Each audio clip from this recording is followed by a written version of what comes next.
bolo pra você. As outras ovelhas da fazenda, vocês são meus amigos. Mas eu acho difícil fazer para aquelas ovelhas que não são as nossas amigas. E é aí que demonstramos o amor de Jesus, fazendo pelo outro que não é tão nosso amigo. Ai, tudo bem, Samuca. Eu vou fazer um bolo, mas eu preciso aprender mais sobre isso aí.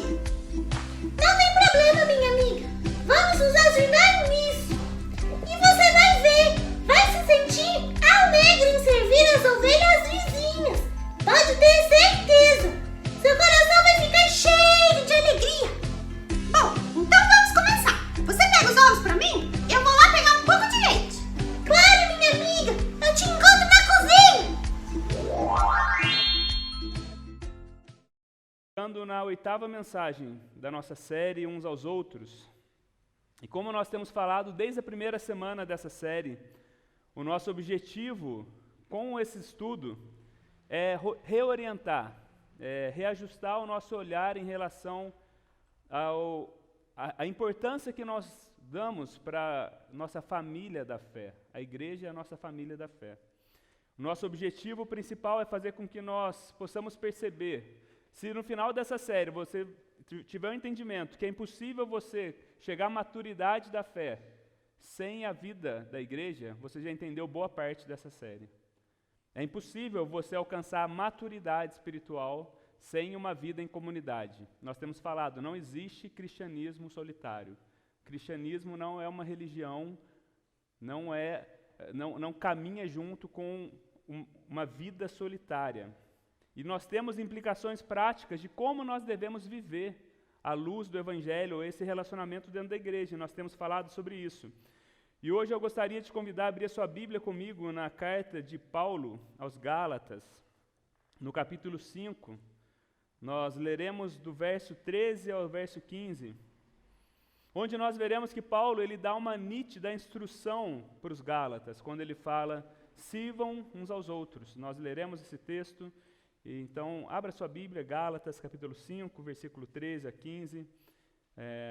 Se você não tem sua Bíblia, nós vamos projetar o texto no telão, um texto curto. Eu gostaria de te convidar a ficar de pé, para que a gente possa ler junto essa passagem. Paulo fala assim, irmãos, vocês foram chamados para a liberdade, mas não usem a liberdade para dar ocasião à vontade da carne. Pelo contrário, sirvam uns aos outros mediante o amor. Toda a lei se resume num só mandamento: ame o seu próximo como a si mesmo. Mas se vocês se mordem e se devoram uns aos outros, cuidado para não se destruírem mutuamente. É a palavra de Deus, que ela possa falar ao nosso coração nessa manhã. Amém? Pode se assentar. Um dos grandes desafios dos nossos dias, que chegou com o avanço da tecnologia e com a facilidade que nós temos dos meios de comunicação, se chama fake news. Fake news. Procurando na internet uma definição para fake news, são notícias falsas publicadas como se fossem informações reais. Esse tipo de texto, em sua maior parte, é feito e divulgado com um objetivo de legitimar um ponto de vista ou de prejudicar um outro grupo, uma outra visão. E a fake news, ela tem uma característica que ela se espalha muito rápido, né? Ela se espalha muito rápido. E as informações das fake news, geralmente elas apelam muito para o emocional do leitor, para aquela pessoa que está recebendo aquela informação. E uma das consequências da fake news é que ela começa a moldar o pensamento das pessoas. E nós somos bombardeados, nós vivemos num tempo onde somos bombardeados por notícias o tempo todo, e muitas vezes ao receber muitas notícias, eu não sei quantos de vocês já se perguntaram, será que isso aqui é verdade? Essa semana eu vi um vídeo, acho que foi sexta-feira, e era um vídeo muito alarmante, mas aí eu pensei, vou compartilhar, falei assim, não, mas será que é verdade? Era um vídeo que falava sobre o perigo da fake news, aí eu falei assim, mas será que esse vídeo está falando do perigo da fake news, é verdade?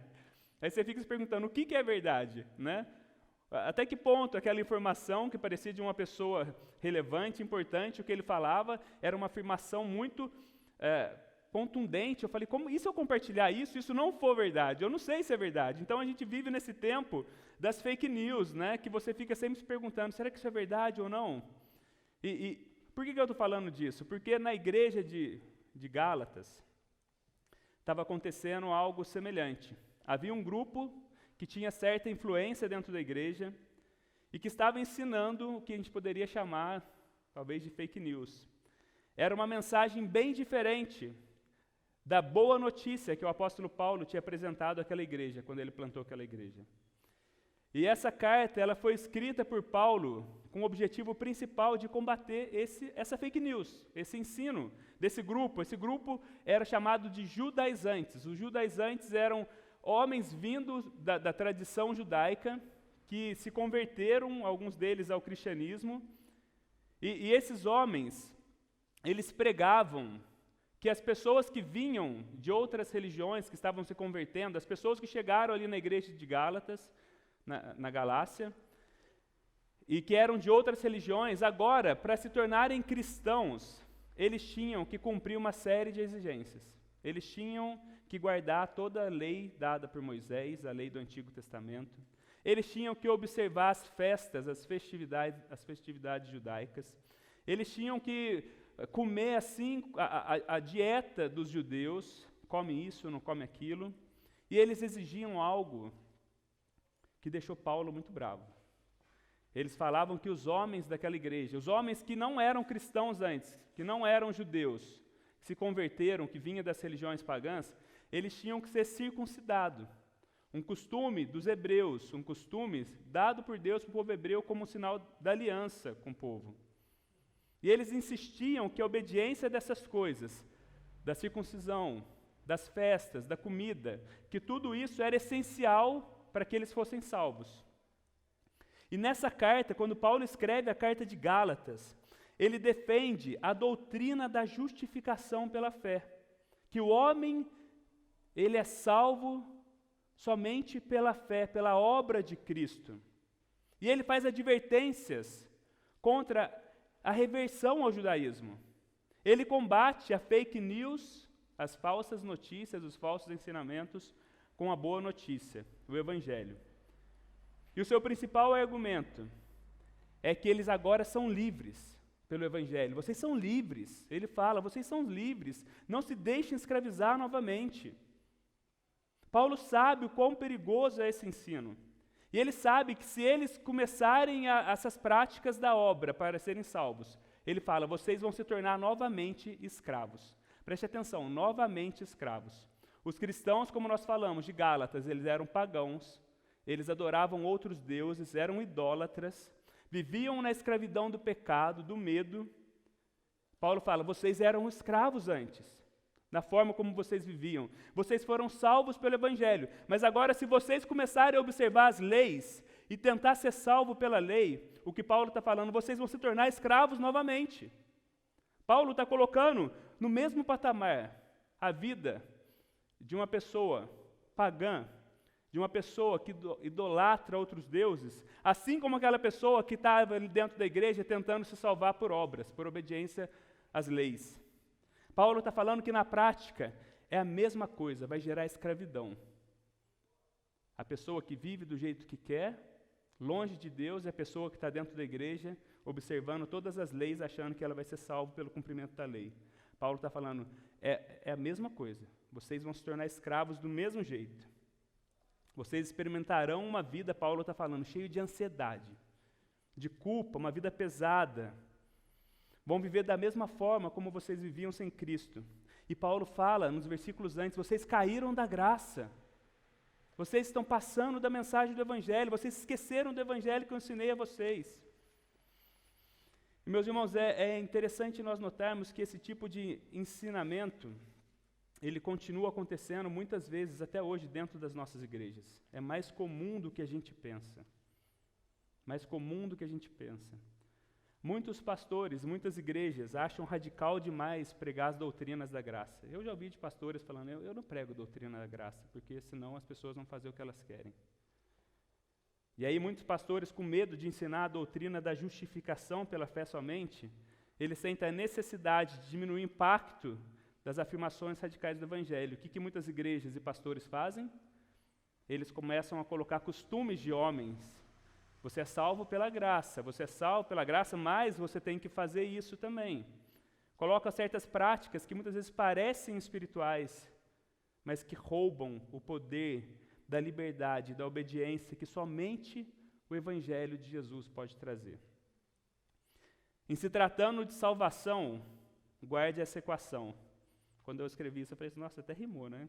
Em se tratando de salvação, guarde essa equação. Jesus mais alguma coisa é igual a nada. Jesus mais nada é igual a tudo. E eu vou me usar das palavras do pastor Túlio, um pastor que eu gosto muito, que ele diz, eu não estou dizendo que a vida cristã é fácil. Isso não quer dizer que a vida cristã é fácil. A verdadeira questão é onde nós estamos concentrando os nossos esforços. No que você está se esforçando? Você está trabalhando duro para ter um bom desempenho e ser aceito diante de Deus? Ou nós estamos trabalhando duro para descansar na obra que Jesus fez por nós na cruz? Essa deve ser o nosso trabalho duro. Toda vez que nós pecarmos, que nós falharmos, nós temos que nos lembrar e correr para a cruz e lembrar que fomos justificados pela fé. Toda vez que a acusação, que o inimigo vier, você tem que lembrar, eu sou salvo pela graça somente. Eu fui comprado pelo sangue de Jesus sem merecimento.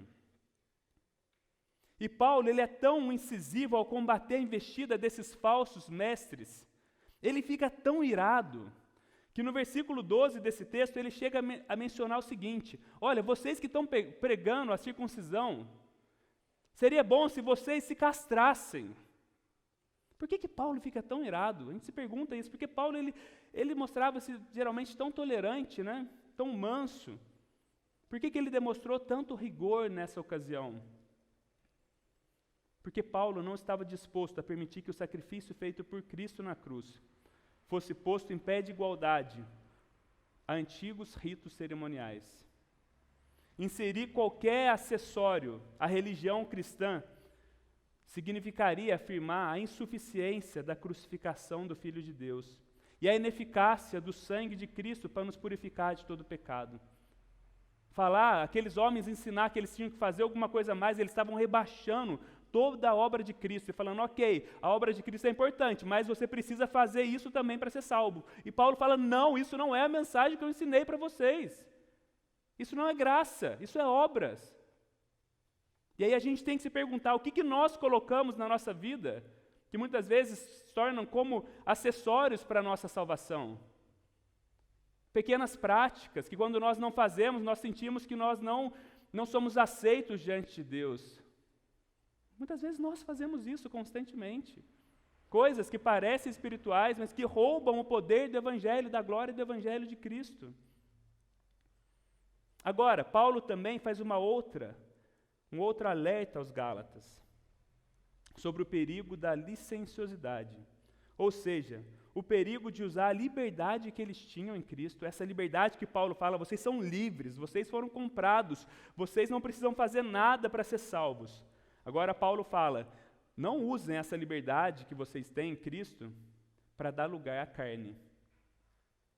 A advertência de Paulo agora é a seguinte, não abuse da liberdade que vocês têm no Evangelho. Ou seja, não vivam agora de maneira permissiva. Se por um lado Paulo ele desejava afugentar esses tiranos religiosos que desejavam impor novo julgo àquele povo, do outro lado Paulo desejava não permitir que aquele povo banalizasse a graça, o sangue precioso de Cristo derramado na cruz.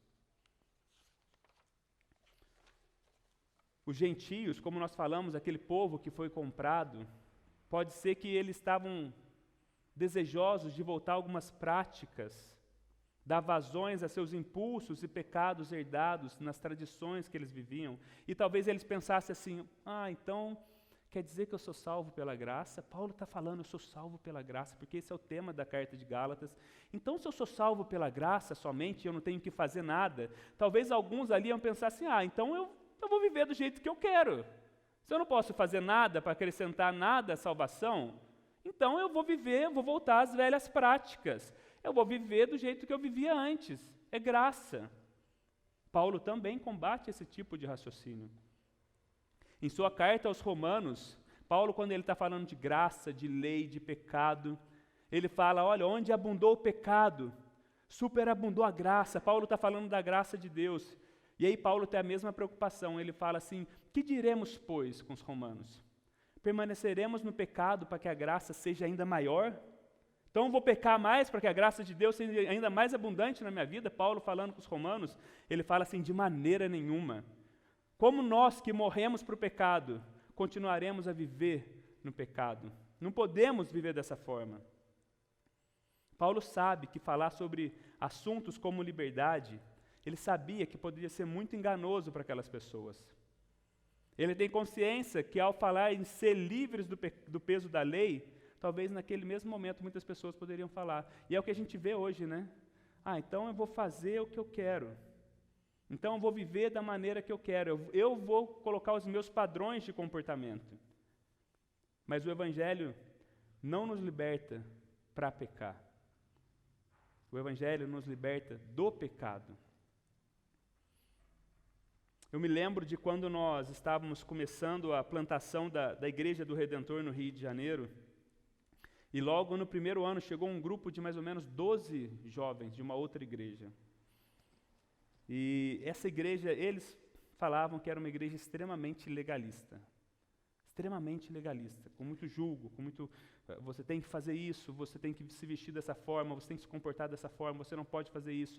E eu lembro que eles começaram a frequentar os nossos cultos, e eles começaram a ouvir do Evangelho da Graça, das doutrinas da graça, e eu lembro que eles ficaram maravilhados. Ficaram sedentos por conhecer mais, por saber mais sobre o Evangelho de Cristo. E eu me lembro que, na época, um dos pastores da nossa igreja começou a conversar e a discipular aqueles jovens. Eles eram tão sedentos, estavam tão sedentos, que eu lembro que, por vezes, eles iam para a casa desse pastor na sexta, ficavam lá sexta, sábado, ficavam ouvindo, perguntando, fazendo perguntas. Pessoas crescidas na igreja, que estavam maravilhadas. O quê? Nós somos salvos pela graça. Somos salvos dessa forma, né? Ninguém nunca nos falou isso. E eu me lembro que, certa vez, uma menina desse grupo, ela estava completando 15 anos, e como toda menina de 15 anos faz aquela festa bonita, né? Aquela festa de debutante, que fala? Debutante, né? De 15 anos.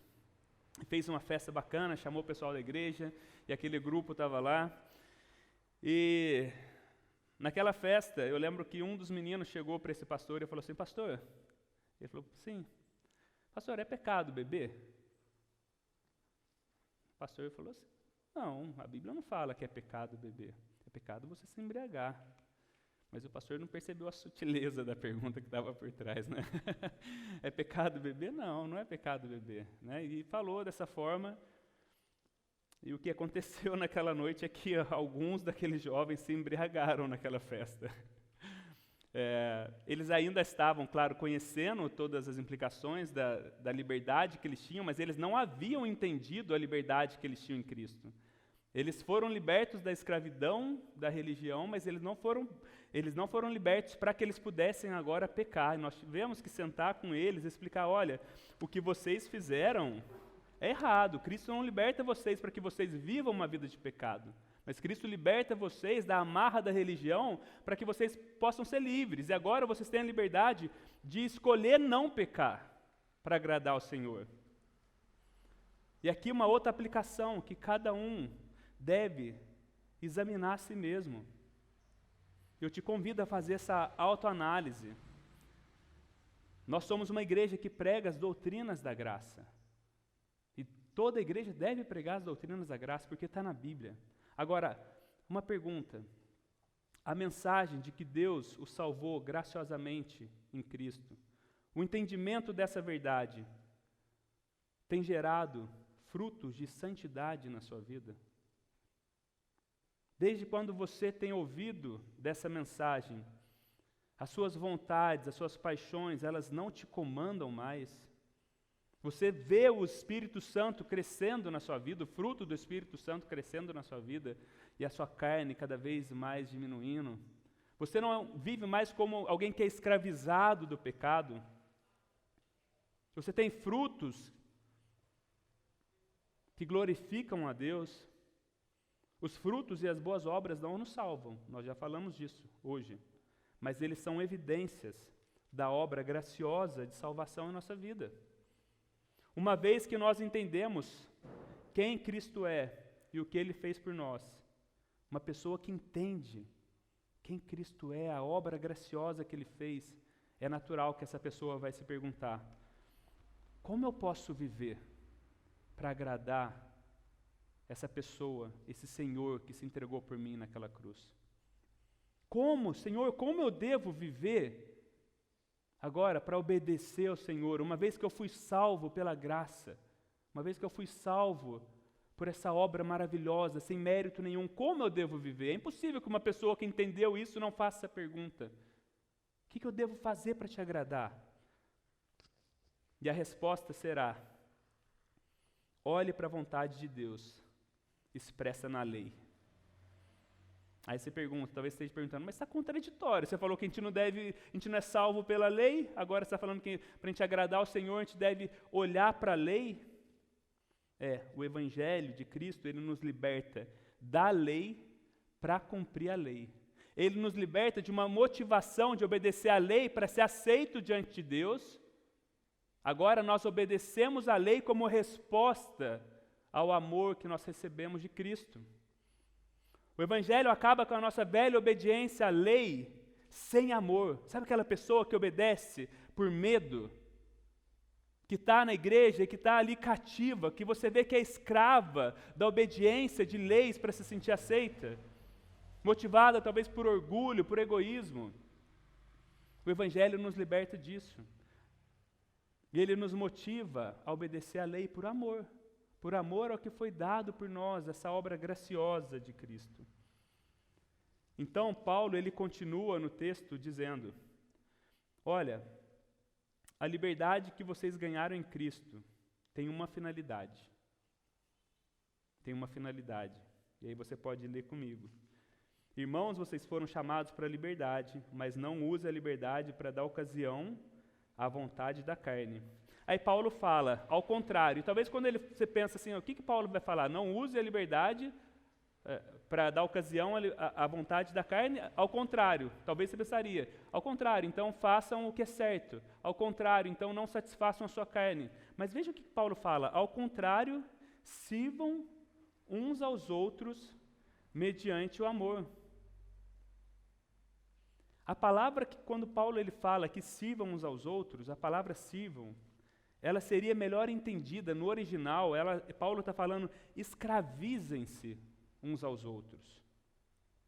Façam-se escravos uns dos outros. E é no mínimo estranho nós pensarmos no paradoxo existente entre chamados para a liberdade e fazer-se escravos. Se nós fomos chamados para a liberdade, qual seria o sentido agora de eu me tornar escravo de outra pessoa? A liberdade que nós recebemos em Cristo, ela nos faz livres da condenação diante de Deus. Ela nos faz livres do peso do pecado. Já viu aquela pessoa que tem uma experiência com Cristo? Você já teve. Eu já tive. É como se saísse um peso das nossas costas. O medo da morte, aquilo acaba. Agora, ela nos faz livre do talvez do nosso pior inimigo. O pior, sabe qual que é o seu pior inimigo? O meu pior inimigo? Está no seu espelho todo dia. É o seu eu, é o seu ego. Cristo nos liberta de vivermos uma vida narcisista, egoísta, buscando somente a minha própria satisfação. Essa é uma das maiores expressões de liberdade do Evangelho. E somente aquele que entendeu plenamente o Evangelho da graça, ele é capaz de se fazer escravo do seu próximo. Aquele que está tentando ganhar a salvação pelos próprios esforços, nunca será capaz de agir com tal atitude.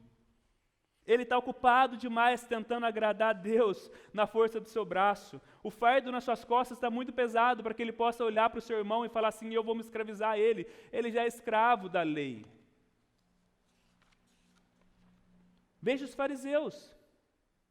Eles achavam que poderia alcançar a salvação através do cumprimento rigoroso da lei. E vejam como eram seus relacionamentos. Sem amor, sempre julgando. Jesus fala: vocês colocam fardos terríveis nos seus irmãos que vocês mesmos não conseguem carregar. Sempre causando divisão, intriga. Onde eles estavam, estava acontecendo alguma confusão. Sempre julgando. Você já viu alguém religioso? Está sempre apontando o dedo para as outras pessoas. Está sempre pronto a condenar, a gerar intrigas, divisões dentro da igreja. É um agente de divisão e não de restauração.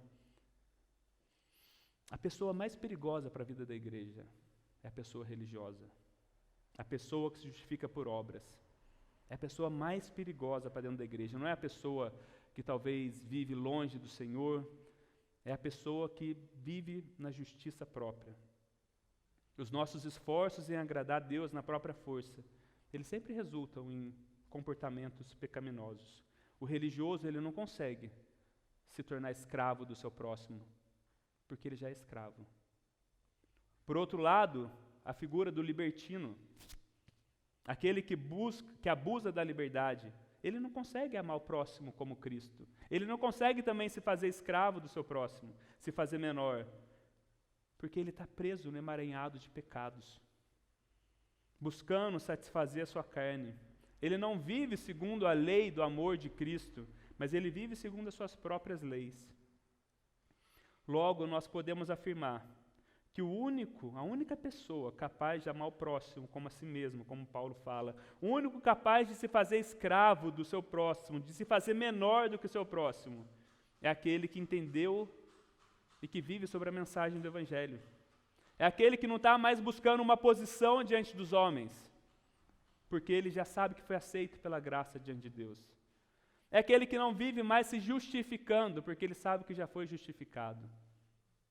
Este é verdadeiramente livre. Livre até mesmo para se fazer menor do que o outro. Agora ele pode servir. Agora ele é livre para cuidar do seu próximo, como nós temos falado nessas semanas. Ele é livre para perdoar. Ele é livre para confessar. Ele não tem medo de confessar e falar assim: mas o que vão pensar de mim? Ele já se fez menor. Ele é livre para carregar o fardo pesado do seu irmão. Enfim, ele é livre para amar o próximo com o amor de Cristo. E aí Paulo termina o texto advertindo, mais uma vez, como aqueles irmãos e irmãs não deveriam viver. Eles falam: mas se vocês se mordem e se devoram uns aos outros, cuidado para não se destruírem mutuamente. A linguagem que Paulo usa é forte, né? Irmãos e irmãs se devorando, né? Obviamente, Paulo não está falando aqui no sentido literal, né? Não está preconizando uma atitude de canibalismo. A imagem ilustra o comportamento de feras, de morder, de devorar. Isso significa como é não viver nesse amor. Paulo está falando como é não viver nesse amor. É assim que acontece quando nós nos relacionamos, usando as garras da justiça própria, as garras das minhas próprias obras. Imagine você carregando nos seus dentes fragmentos da reputação do seu irmão, do nome do seu irmão.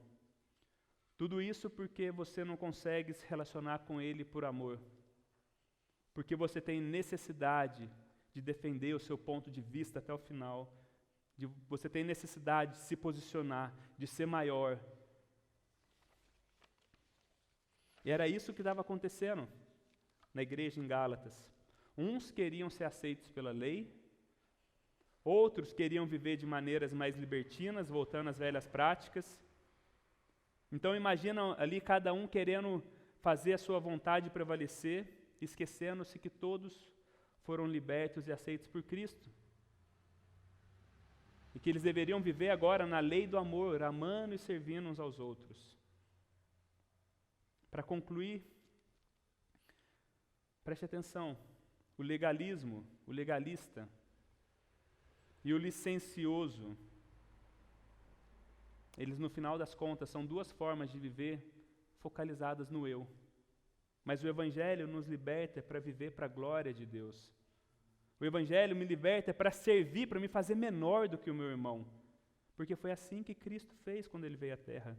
Se nós pensarmos quem tinha o direito de viver baseado na sua justiça? Cristo. Se tinha alguém que poderia se orgulhar, era Cristo. Agora, quando nós olhamos para a sua vida na terra, desde o seu nascimento, desde do seu nascimento na manjedoura, que não foi acidental, a sua vida, o seu ministério, o seu tipo de morte, nós não vemos um Cristo preocupado em conquistar a aprovação dos outros. Jesus não estava preocupado em edificar para si uma imagem, mas Ele estava preocupado em restaurar a imagem daqueles que estavam caídos, quebrados. Nós, eu e você. Um homem que, apesar de ser a pessoa mais livre que existiu na face da terra, não usou da sua liberdade para afirmar autonomia ou tiranizar pessoas. Mas Jesus usa da sua liberdade, o único homem livre que existiu nessa face da terra. Para quê? Para servir. E aí nós vamos lá para João 13, quando Jesus, um pouco antes da sua morte, Ele dá um exemplo grandioso de humildade. E nos é dito que Jesus está com seus discípulos, momentos antes da sua crucificação. Jesus sabia que havia chegado o tempo que Ele deixaria esse mundo. E aí a Bíblia fala que, tendo amado os seus, os que estavam com Ele no mundo, amou até o fim. Jesus sabia que seria traído por Judas, que estava com Ele. O que Jesus faz? Jesus, Ele se dobra, se prostra, tira ali a sua vestimenta, coloca uma toalha e começa a lavar os pés dos seus discípulos. Tem que ser muito livre para fazer isso. Tem que ser muito livre da religião, tem que ser muito livre do seu eu para fazer isso. Essa era uma atitude de escravo. Mas não era de qualquer escravo, até mesmo entre os escravos havia uma tirania ali na casa. O escravo menor de todos faria isso, não seria qualquer escravo. Um outro escravo falaria, não, isso não é trabalho meu não, vai lá fulano, vai lá lavar o pé do pessoal lá. Jesus, humildemente, aquele que tinha poder para fazer o mar se acalmar, que ressuscitou Lázaro, que curou pessoas, que salvava, que era o Criador de todas as coisas. Ele se ajoelha e começa a lavar os pés sujos, cascudos daqueles irmãos, dos seus discípulos. Que lição que Cristo nos dá. Só alguém que é livre do seu eu, meus irmãos, só quando nós somos livres do nosso eu e nossa identidade está enraizada no Evangelho é que nós podemos agir assim. Quando nós estamos vivendo sobre as nossas justiças, sobre as nossas obras, ou quando nós estamos vivendo de uma maneira licenciosa, permissiva, nós nunca conseguiremos nos fazer menores, escravos do nosso próximo. Agora, quando nós entendemos o que Cristo fez por nós podemos agir assim. Liberdade implica em servir ao próximo. Liberdade implica em se fazer menor para que o outro cresça. E graças a Cristo, o que Ele fez por nós, hoje nós podemos nos lembrar do Evangelho, podemos falar, Senhor, eu quero viver dessa forma. Eu não quero viver na minha justiça, eu não quero viver de forma permissiva. Eu quero viver no Evangelho, eu quero servir o meu próximo, eu quero me fazer menor. Amém? Vamos orar? Vamos orar e eu queria que você tivesse um momento diante do Senhor. Nós hoje teremos nosso momento de Santa Ceia. E eu queria que você colocasse seu coração diante do Senhor, se lembrasse da mensagem do Evangelho e analisasse o seu próprio coração à luz das Escrituras. Senhor, nós te louvamos primeiramente, Cristo. Obrigado porque mesmo sendo cheio de glória, o Senhor se esvaziou, como diz Paulo aos Filipenses. O Senhor veio até a terra que o Senhor criou, habitou entre nós, cheio de graça, de verdade, e no nosso meio o Senhor poderia se colocar como maior, o Senhor poderia fazer exigências, o Senhor poderia se impor, e o Senhor não fez assim. Entre nós o Senhor se fez menor. Entre nós o Senhor se fez como aquele que serve, aquele que não ficava se defendendo com autojustiça. Obrigado, Cristo, por tamanha expressão de amor. Obrigado por tamanha expressão, ensino, ao entregar sua cruz por nós. Hoje nós iremos ceiar, e o Senhor entregou a sua vida naquela cruz por nós. Nós iremos nos lembrar daquilo que o Senhor fez por nós, dessa obra graciosa, dessa obra voluntária. Que o nosso coração possa se humilhar, Deus. Que nós possamos nos esvaziar de nós mesmos, Deus. De toda a religiosidade, Pai. De toda a vida permissiva também, Pai. Que possamos olhar para o Senhor na cruz e desejar Te glorificar. Que possamos olhar para o Senhor na cruz e que possamos aplicar isso aos nossos relacionamentos, Deus. Nos fazendo menor do que os nossos irmãos. Nos colocando como servos, Deus. Nos ajude a viver assim, Pai. Nós oramos em nome de Cristo, o nosso Senhor. Amém.